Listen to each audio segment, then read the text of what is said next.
क्या सरकार का जाना जो है एडमिनिस्ट्रेशन के इस कारनामे करने तय है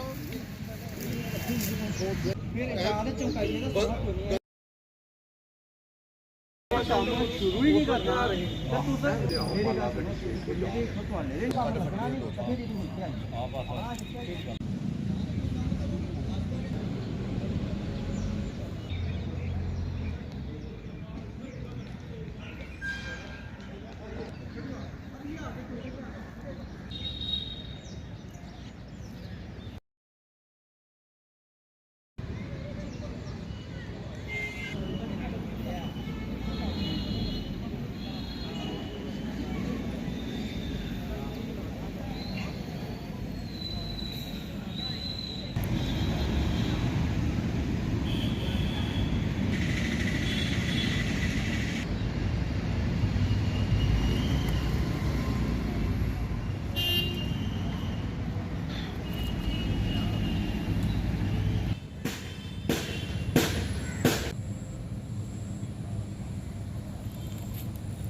ये जो हमारे कठुआ शहर में एक मल्टी कम्प्लेक्स का जो प्रोजेक्ट था वो लाया गया था कि हमारे लोगों को रोज़गार दिया जाएगा, लेकिन आज अगर हम देखें इसको ग्राउंड पे तो ये मल्टी कम्प्लेक्स नहीं मल्टी प्रॉब्लम्स का जो एक हब बन चुका है। यहाँ पे इतनी प्रॉब्लम्स आ चुकी हैं, हमारे लोगों का एक तो रोज़गार छीन लिया इन्होंने कि यहाँ पे इसके आगे रेडी फड़ी का बड़ा अच्छा काम करते थे, हमारे युवा 4 पैसे कमाते थे, अपनी फैमिली को चलाते थे, लेकिन सरकार की मंशा नहीं साफ हमें समझ में आती कि क्यों उनको उठाया गया यहाँ से, जबकि आपने यहाँ पे काम शुरू ही नहीं करना है। आज आप देख लो हमारे लोगों को यहाँ से उठाया गया है और हमारे लोग बड़े अच्छे हैं जिन्होंने सहयोग किया सरकार का ताकि हमारा जो शहर है वो चमक सके, लेकिन आज इस सरकार की इतनी नाकामी है, इस जिला एडमिनिस्ट्रेशन की, इस म्यूनसिपल काउंसिल की, कि इसका कोई भी काम अभी शुरू नहीं है। इसमें जो मटेरियल लगा था उसकी भी जो एक टाइम लिमिट होती है वो भी ख़त्म होने पे आ गई है, जगह जगह से ये लीकेज हो रही है। और मैं पूछना चाहता हूँ कि इस समय आप देखते हो कि सारी स्टेट्स हैं जो वो एक मलेरिया और डेंगू जैसी बीमारियों को लेके अवेयर है। लोगों के घर घर में जाके जो पानी की टंकियां हैं उनको देखा जा रहा है एडमिनिस्ट्रेशनों की तरफ से कि वहां से कोई गंदगी तो नहीं है टंकी में, ताकि मलेरिया या डेंगू की कोई शिकायत ना हो। लेकिन हमारे यहाँ पे जो प्रशासन है वो इतना लाचार और इतना ढीला है कि शहर में खुद गंदगी फैला के बैठा हुआ है। और इस प्रकार कहते हैं कि हम स्वच्छ भारत करेंगे, स्वच्छ भारत कहाँ से स्वच्छ भारत करेंगे? आपने तो हमारी एक अच्छी वाली सिटी को, जो एक हार्ट है हमारी सिटी का, ये मुखर्जी चौक, उसको गंदगी के और जो धकेल दिया। अब एक बार कैमरा मार के दिखाइए, मैं कहता हूँ कि ये पानी को देखिए, ये क्या मलेरिया को और डेंगू को बुलावा नहीं देगा? ये पानी रुका हुआ, यहाँ से मच्छर पैदा नहीं हुआ। यहाँ में साथ में पुलिस स्टेशन है, हमारे लोग आते हैं, 100 बार काम पड़ता है। ये टीबी हॉस्पिटल है, ये फायर ब्रिगेड का ऑफिस है और ये सिटी का मेन एरिया है। यहाँ पे तो लोगों का आना जाना लगा रहता है, लेकिन अगर इस प्रकार एडमिनिस्ट्रेशन ने यहाँ पे गंदगी ही फैलानी थी तो हमारे लोगों को ये दे देते, हमारे लोग यहाँ पे सफाई रखते ताकि ये जो बीमारियां इनसे बच सकते और हमारे लोगों का जो रोजगार है युवाओं का वो भी चला रहता। क्या केवल हमारे युवाओं से या हमारे लोगों से दुश्मनी है इस एडमिनिस्ट्रेशन को? जब देखो हमारे लोगों को परेशान किया जाता है, अपनी गलती कब ये एडमिनिस्ट्रेशन मानेगी कि ये हमारी भी गलती है? अगर हमारे युवाओं ने आपका साथ दिया है, वो यहाँ से उठ के गए हैं, तो आप इसका काम शुरू करो ना। अगर आप काम नहीं शुरू कर सकते इसका, तो हमारे युवाओं को यहाँ पे काम करने दो ताकि एक साफ सफाई बनी रहे और हमारे युवाओं का जो है रोजगार भी चला रहे। क्योंकि इसका क्या फायदा इस चीज़ का, जिस चीज़ का काम ही नहीं शुरू होगा। पिछले 5 साल से लगभग ये ऐसे ही लटका हुआ है और आने वाले 10 साल और ऐसे लटका रहेगा। तो हमारे युवाओं को क्यों परेशान किया जाता है, हमारे लोगों को क्यों परेशान किया जाता है? ये एडमिनिस्ट्रेशन से हमारी अपील है कि इस और ध्यान दिया जाए, जहाँ तो उसका काम शुरू किया जाए, जहाँ हमारे लोगों को यहाँ पे काम करने दिया जाए। ये एडमिनिस्ट्रेशन की गुंडागर्दी नहीं चलेगी। एक और आप कहते हो कि हम स्वच्छ भारत अभियान चलाएंगे, हमने यहाँ पे युवाओं को रोजगार देना। कहाँ रोजगार दोगे युवाओं को? जब आपका काम ही नहीं कंप्लीट होगा, आपका प्रोजेक्ट ही नहीं स्टार्ट करेगा, तो आप हमारे युवाओं को क्यों परेशान कर रहे हो?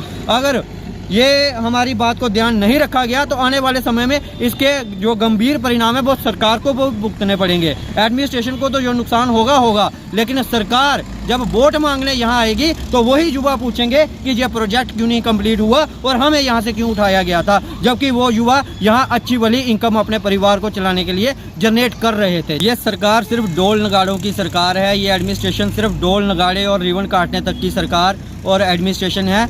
अगर विकास कभी किया था तो वो कांग्रेस पार्टी ने किया था, वो पूर्व में जो हमारे एडमिनिस्ट्रेशन थी उन्होंने किया। ये अभी जो एडमिनिस्ट्रेशन है और ये जो सरकार है, इसकी मंशा केवल और केवल परेशान करने की है। चाहे वो युवा हो, चाहे वो कोई भी रोजगार कर रहा हो, कहीं से भी इनको परेशान करने के लिए इनके पास ना समय होता है। लेकिन काम करने आप अपने ऑफिसर पे क्यों नहीं एक्शन लेते? हम पूछते हैं, अगर आप हमारे लोगों पे जेसीबी लेके आ जाते हो, उठाओ यहाँ से रेडियाँ पड़ियाँ, आप अपने ऑफिसर से पूछो ना, अपने मुलाजमों से पूछो क्यों नहीं काम हो रहा, क्यों पीडब्ल्यूडी वालों ने ये काम लटका के रखा हो, क्यों म्यूनसिपल काउंसिल इस काम को कंप्लीट नहीं करती? म्यूनसिपल काउंसिल वाले यहाँ आते हैं युवाओं को उठाने के लिए कि यहाँ से हम जो है इनको उठा देंगे, रेडी फड़ी वालों को। हमने ये कॉम्प्लेक्स का काम शुरू किया। कौन से कॉम्प्लेक्स का काम शुरू हुआ है? आज मैं ग्राउंड पे कहना चाहता हूँ कि एडमिनिस्ट्रेशन आ जाए सारी म्यूनसिपल काउंसिल दिखाए ना हमें कहाँ काम हो रहा है। आए एडमिनिस्ट्रेशन बताए ना कहाँ काम हो रहा है। अगर आपने युवाओं को उठाया है तो उन युवाओं के साथ इंसाफ करो, जस्टिस करो, उनके साथ इनजस्टिस मत करो। क्योंकि माना कि वो आर्थिक रूप से कमजोर हैं, लेकिन देश वही होता है जो आर्थिक रूप से जो कमजोर हैं उनको मजबूत करे, उनके घर परिवार को चलाए, ना कि उनके घर परिवार को तोड़े, उनको कमजोर करे। आज इतनी महंगाई का दौर है, वो युवा कहाँ से कमाई करेंगे अगर आप उनको उठाओगे? जहाँ तो आप इसको कंप्लीट कर दो, हमारी यही अपील है। जहाँ तो इसका काम चालू करो जल्दी से जल्दी, या हमारे युवाओं को यहाँ पे रोजगार दे दो। बिल्कुल धरना प्रदर्शन करेंगे, हमारी पार्टी भी पूरा धरना प्रदर्शन, इसका विरोध प्रदर्शन करेगी आने वाले दिनों में कि हमारे युवाओं के साथ जो बेइंसाफी की जा रही है, हमारे युवाओं पे जो अत्याचार किया जा रहा है, उसे हम बर्दाश्त नहीं करेंगे। हम बड़ी देर से देख रहे थे, क्योंकि हम नहीं चाहते कि शहर का कोई भी विकास कार्य में हम अड़ंगा अड़ाएं, या कभी कोई ये बोले कि ये अड़ंगा अड़ाते हैं। हम कभी भी पॉलिटिक्स को बीच में नहीं लाते कि पॉलिटिक्स बीच में आए। हम चाहते हैं कि अगर शहर का विकास हो रहा है, हम आपके साथ हैं, लेकिन अगर आप शहर के विकास के नाम पे हमारे युवाओं को परेशान करोगे, हमारे लोगों का रोजगार छीनोगे, उसकी आड़ लेकर, वो हम नहीं करने देंगे कि एक और आप विकास भी नहीं करोगे और दूसरी ओर हमारे युवाओं को जो है उनका रोजगार भी छीन लोगे। आज आपको मैं बता दूं कि हमारा युवा इतना परेशान हो चुका है कि कितने ना जाने कितने युवा आजकल सुसाइड करने की ओर जो है प्रेरित हो चुके हैं। उनको हम वापस लाना चाहते हैं, हम बोलना चाहते हैं कि ऐसा मत करिए, हम आपके साथ खड़े होंगे और आपकी लड़ाई लड़ेंगे। आज युवा नशे की ओर जो है डाइवर्ट हो रहा है। फिर ये सरकारें और एडमिनिस्ट्रेशन नशे के खिलाफ अभियान चलाती हैं कि नशा छुड़ाएंगे। कैसे नशा छुड़ाओगे आप, जब नशा छुड़ाने का आपका एक ही जो है वो कार्य होता है कि आप युवाओं को रोजगार दो, लेकिन आप तो रोजगार छुड़ा रहे हो। जब आप रोजगार छुड़ाओगे तो नशा कैसे छोड़ेगा वो? फिर तो वो डाइवर्ट होगा उस ओर। मैं यही अपील करता हूँ कि हमारे युवाओं को काम करने दिया जाए, नहीं तो आने वाले दिनों में जो है हम सरकार के खिलाफ पूरा मोर्चा खोलेंगे।